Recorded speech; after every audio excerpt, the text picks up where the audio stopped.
Hey loves, welcome back to TigeraGitana.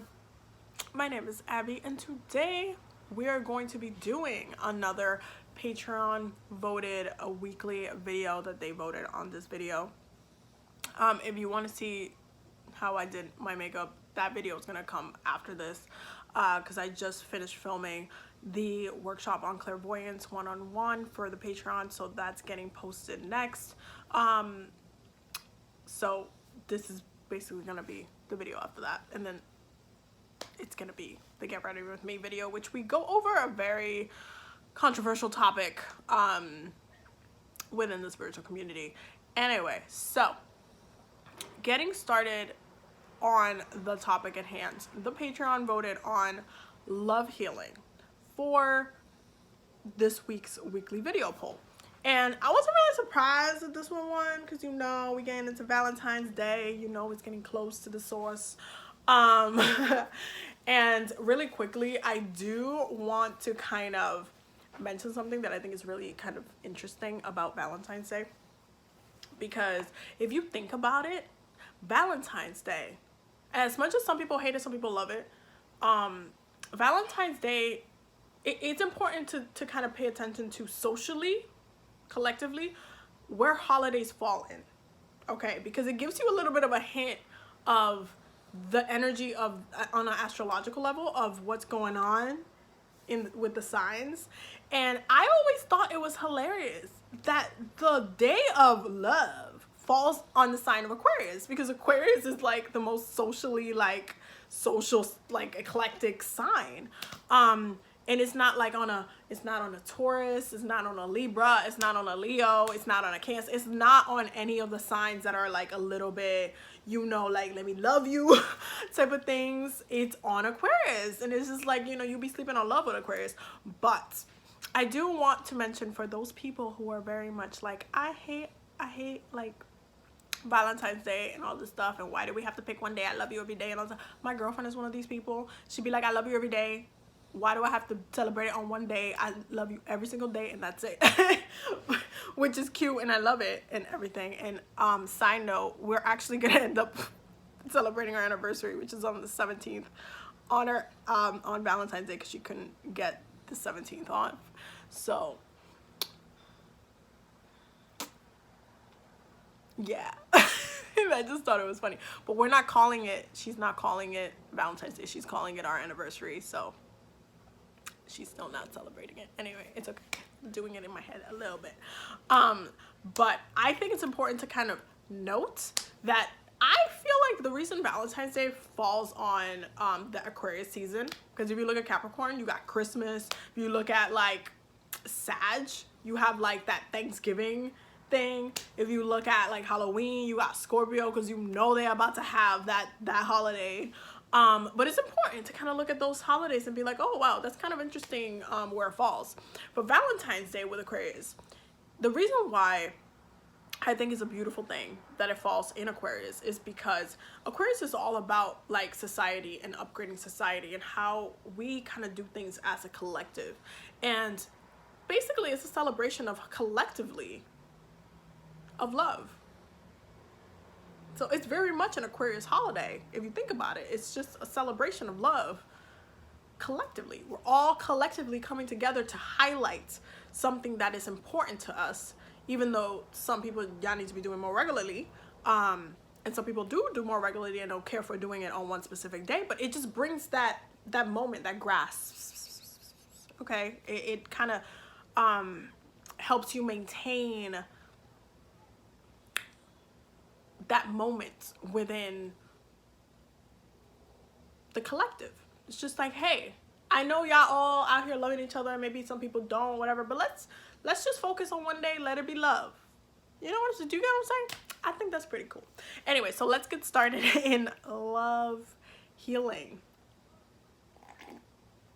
So what's the tea, sis and bros? Because, you know, you could be a dude watching my videos. So when it comes to love healing, I feel like personally with my journey with healing my heart chakra, this is a topic that's actually very personal to me because of the work that I've had to do in this lifetime in regards to that. Like, one of my biggest lessons for this lifetime, my North Node is in my 7th house. It's about partnership. It is about relationships, and dealing with a lot of different things, and understanding when you have that kind of energy, especially like, let's say your chart is so heavily focused, like there's some people that are born to be something else, but they heavily focus on love. But if you look at their chart is not dictative enough of like it being like such a big presence in their chart. Just like maybe some people might have a little bit more financial issues because they don't have enough financial things happening in their chart, but they still seek the financial thing. It is natural for us to want to enjoy and partake in that vibration of love, but for some people it's a lot harder than others. For some people it comes like this, especially if you're Libra. For some people it comes very swiftly. For some people it is a lot harder to integrate and to heal. Now, doing love healing work is something that takes a lot of dedication. It takes a lot of intention, and it takes a lot of self-reflection. And I say this because one of my placements is I have Venus in Aquarius, so I can easily, in understanding your relationship to your Venus energy while you're doing love healing is one of the most important things that you can either take from this video or do in your life. You have to understand your Venus energy, because how you use it well or really badly will dictate your healing. Okay, so one of the things I used to do a lot like years ago was the detachment. Okay, and this is still one of my favorite things and my favorite powers from having Venus in Aquarius. Is very like, you know, I could be very detached. I have my moments where I'm like, I feel nothing. And you know, like those songs where you're like, I'm numb, but you're still singing a song about how you hurt. No, when Aquarius is numb, we literally feel nothing. Okay, we feel we feel nothing. We almost in a cloud. Like it hits us a little bit later when we allow different emotions to come in. But Aquarius is an air sign. It can be very detached, and there's a healthy and unhealthy way of doing the healing work that takes from that. Because if you're naturally have that gift and your Venus sign is like in Aquarius, and you're just like, okay, and you kind of move through life, and anything that has to do, some things that have to do with love, you're like, I'm detached and I don't feel nothing, then I'm using my abilities in a way that is more protective when it comes to my Venus sign, because detachment itself can be seen as a very protective thing to do when it comes to pleasure in connection to Venus. So I kind of see this as a very direct way, because if I'm looking at somebody's chart, for example, and they have their Venus in Gemini, like my girlfriend actually has Venus in Gemini, I'm gonna be looking at her communication, her mind, what her consciousness is. It's specifically when it comes to her healing, and when it comes to love, like when it comes to how she feels about herself, her pleasure. It will have to deal directly with the mind. If it has to do with healing, for example, with someone that has Venus in Virgo, which is like a very tough placement to have, because Venus is not comfortable in Virgo as far as what she does. I believe, yeah, Venus in Virgo is at its fall. It's not a fun placement for Venus to kind of move through.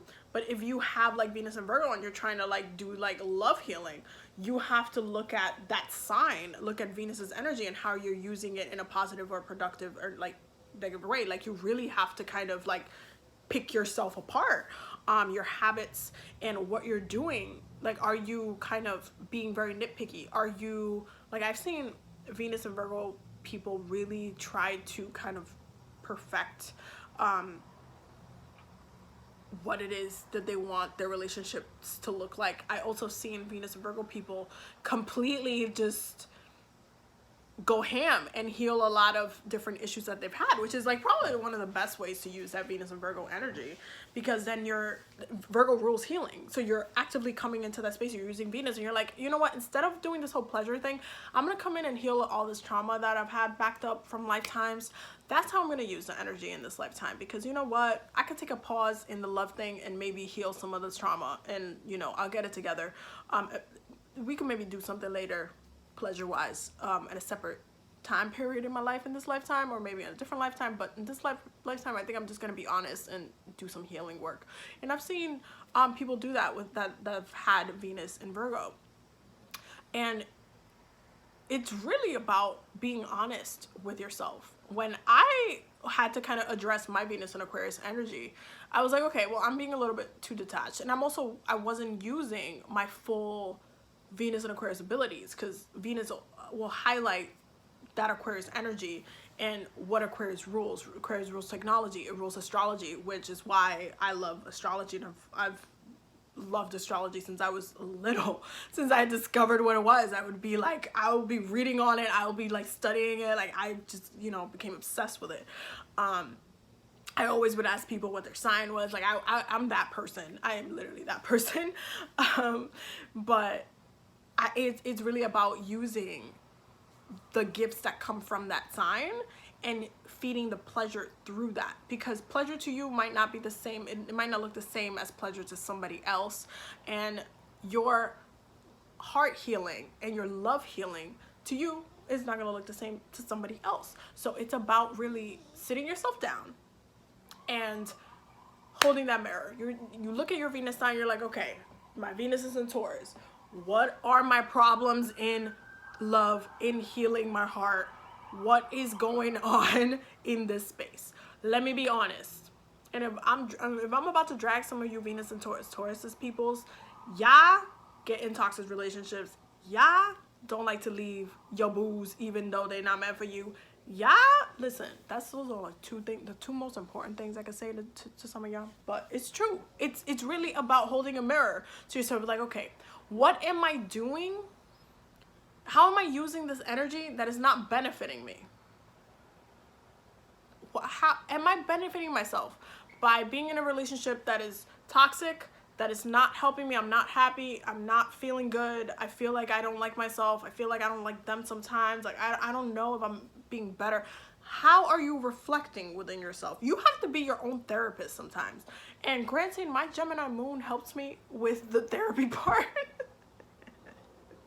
I feel like the Gemini placements really help you, like, you know, with the voices in your brain. Like, it really helps you sort things out as much as they create a mess also in your head. But you do have to kind of hold a dualistic space for yourself and sit yourself down like a therapist, be like, okay, let's be honest, and start setting that intention first when you go into your healing. Let's be honest. That just means you set the intention to be honest, to be clear, to be concise, to not try to kind of sell something to yourself, because a lot of the time that's what ends up happening. We sell things to ourselves. We tell ourselves, this person is good, no, they didn't mean that, nah, and then every time you're like, nah, that takes the pleasure out. It just adds trauma, and it starts getting buried down into your unconscious mind. Everything just starts burying down, and you start trying to not even see what the truth is. It becomes invisible, but it's still there. It's underlining everything that's happening to you. So it's about holding space to be honest with yourself first. When you get the honesty out, when you see, okay, you know what, my issues is X, Y, and Z, okay, then you can say, okay, I'm gonna have to start addressing these issues.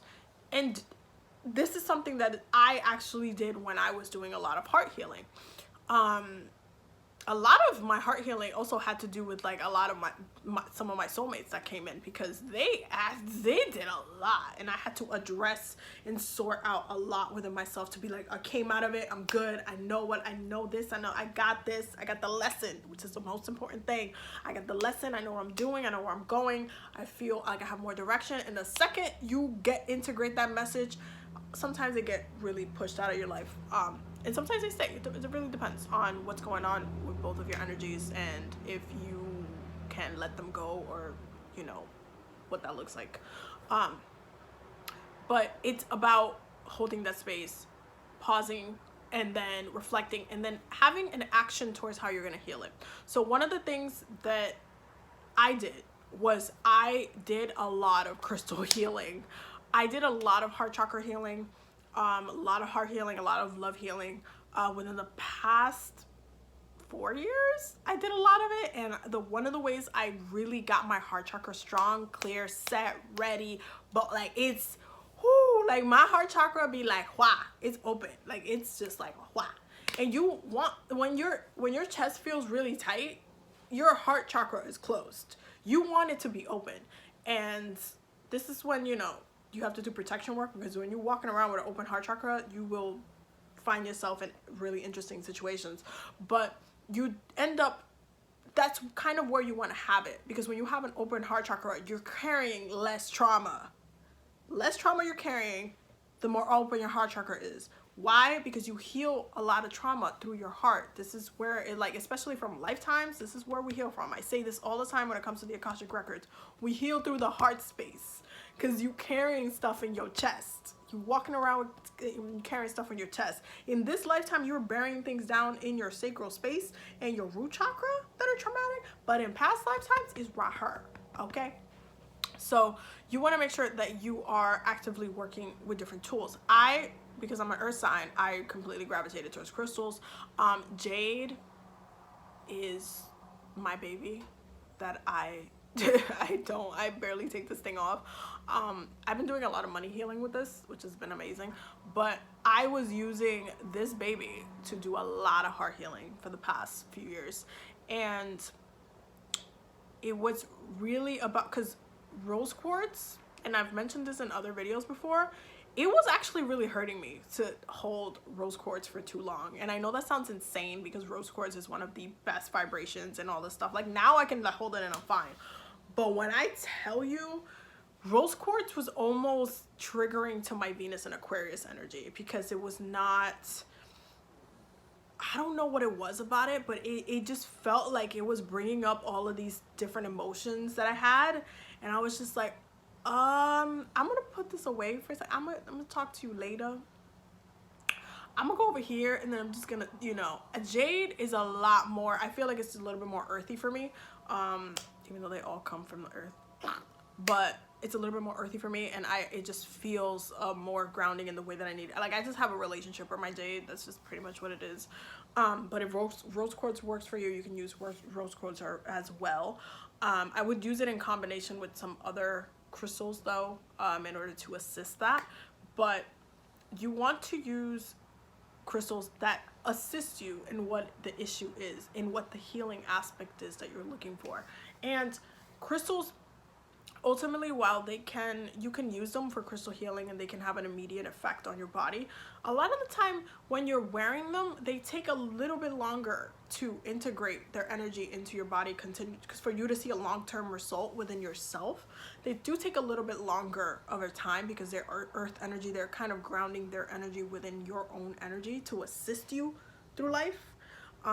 So they do take a little bit of a longer time to do that, for you to be like, oh, you know what, I've noticed that I'm a little bit, that takes a little bit longer to integrate within your own head. So crystals are a big tool for heart healing, love healing, heart chakra healing. The next thing I would do would be herbs. Herbs are my other babies. I'm an herbalist, so I've been working with herbs since I was little. It's something that it runs in my family. My mom, my grandma, we've just always worked with herbs. I just grew up around the space of, add this to this and this and this, and you good. I've just always grown up in those spaces. To this day, I will go to my mom's house and she's always trying to give me something. Like, that's just how it is in my family. But herbs is something that I use to do a lot of heart healing. I do a lot of different potions. I'll take them at different times. I'll work a lot with the full moon and the new moon for those type of like spell workings. But you want to find some herbs that work directly with what you're trying to do. You also don't just want to use roses. You can if you want to, but you don't want to just use roses. Roses have, they're very lightness and energy wise, but you wanted something that takes it a little bit deeper with your healing. You definitely should use eucalyptus. I will listen. Eucalyptus, such a great healing herb. I use it so many times. I've used it so many times for different spell work for my clients, for different like family friends. Eucalyptus for healing. No, get you some eucalyptus. Eucalyptus is amazing. Oh my God, amazing. For healing work and in combination with different herbs for healing work. So you can add some eucalyptus to maybe, if you want to make some like rose tea or something, you can add some eucalyptus there. I would add some hibiscus too, some violet. But using different herbs that have that vibration to bring healing to your body. When you're doing herbs, again, same with crystals, because this is what? Earth elemental magic. They're gonna take a longer time for you to see a result with them. Yes, you will, in your body, you'll be taking it, you'll be like, I'm taking it, I'm drinking this tea, I'm feeling a lot. Like, you could feel the energy of it, but when you're taking it consistently, because healing is not gonna just happen in one day, when you're taking it consistently, then you'll be able to, okay, I've been feeling a lot different within my body, I've been feeling a lot lighter, I feel a little more clear. You can set the intentions for the herbs as well, which again, intention matters. But because they're earth magic, it takes a minute for it to ground itself into your body. You're working not only with earth and herbs, you're working with water, so it's going to flex into your body, but you have to give it, just like when you do like a cleanse, you have to do it for a consecutive amount of time. It's the same thing with the tea, the potion that we're talking about. For the healing work that you need to do. It's not just gonna happen in a day. Don't expect it to happen in a day. However, the things that pop up while you're doing this work, you need to pay attention to. Anytime you get triggered, pay attention to it, right? Get a trigger journal. I've said this many a times. Trigger journals is where it's at. Get a trigger journal, especially for your heart healing.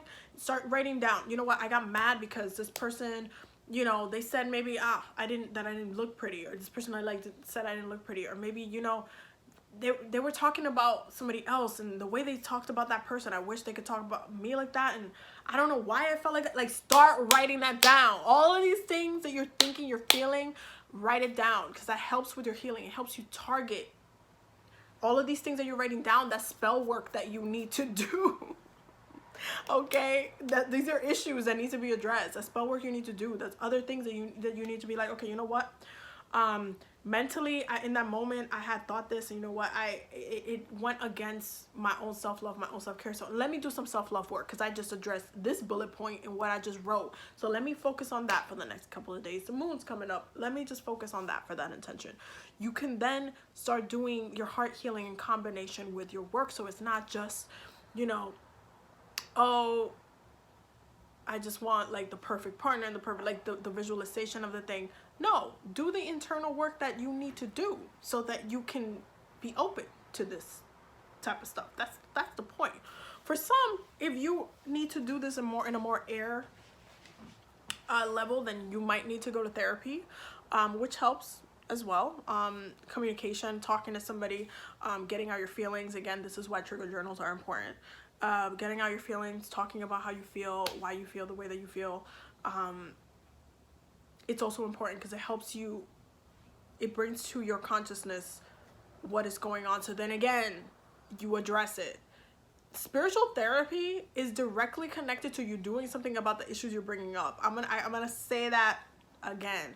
Spiritual therapy is directly connected to the issues that you are bringing up. So if you are coming up to me and I'm doing like some counseling for you, right?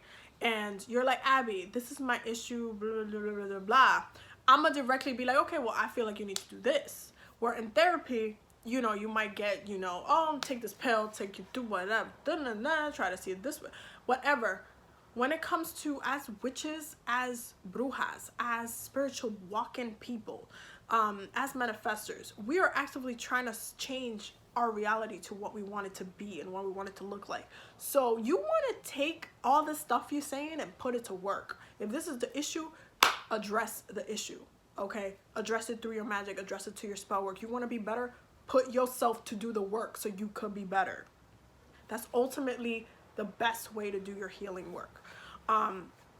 So that's 2 ways in which you can do a lot of the heart healing. I would say there's a couple of other ways that I can mention, but it's a little bit on the more advanced level, and I don't want to overwhelm y'all with information. But I guess I'll mention the last one as a heart healing resort, which would be getting your past life read as far as like the Akashic records goes. So I guess we can call this video 3 ways that you can heal your heart space. But past life work, why is it important, and how does it heal your heart chakra? Again, I already mentioned it earlier. You're carrying your trauma from your past life right here. Your connection to your soul, as far as like how you emotionally carry all of these things, is right here.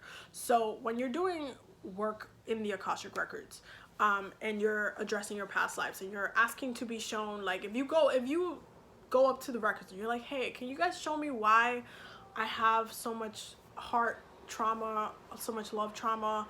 What is it that, when did it start? Why do I still have this energy? Where is it coming from? How can I heal it? Where is it that needs to be addressed? And they're like, okay, they pull out that book and they're like, okay, this lifetime right here, in this this happened, you reacted like this, it integrated to you like this, and this is X, Y, and Z, and this is why you are still carrying this energy today. Then you can go in, go in through your heart, heal it. Immediately you feel lighter. You feel like that weight got lifted off you. So that healing has you processing that trauma from that lifetime. It's just like, it doesn't affect you. That lifetime won't affect you in that same way anymore, because you have chosen to heal that and not carry that burden anymore. It's not a burden, and then you're able to like integrate the gifts from that lifetime. It's not a burden anymore. You're actually gaining from it. You just gained less weight in your heart space, and you gained integration of powers and gifts from that lifetime as well. So it is a very beautiful thing to do a lot of heart healing. I hope that you enjoyed this video. Don't forget to check out the Patreon, because there are going to be more videos coming.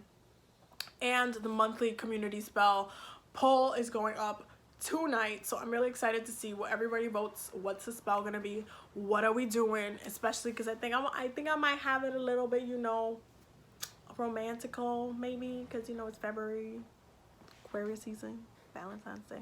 So we'll see what y'all vote on. We'll see what they vote on anyway. And that's gonna be on the Patreon, so make sure you check it out. And the get ready with me video for this look is going to be in the next video, so you're gonna see that soon. But I hope you enjoyed this video. I look like I have a sunset in my eyes. It's like so pretty. Anyway, it's fancy. Anyway, I'll see you guys in the next video. Don't forget to subscribe. Bye.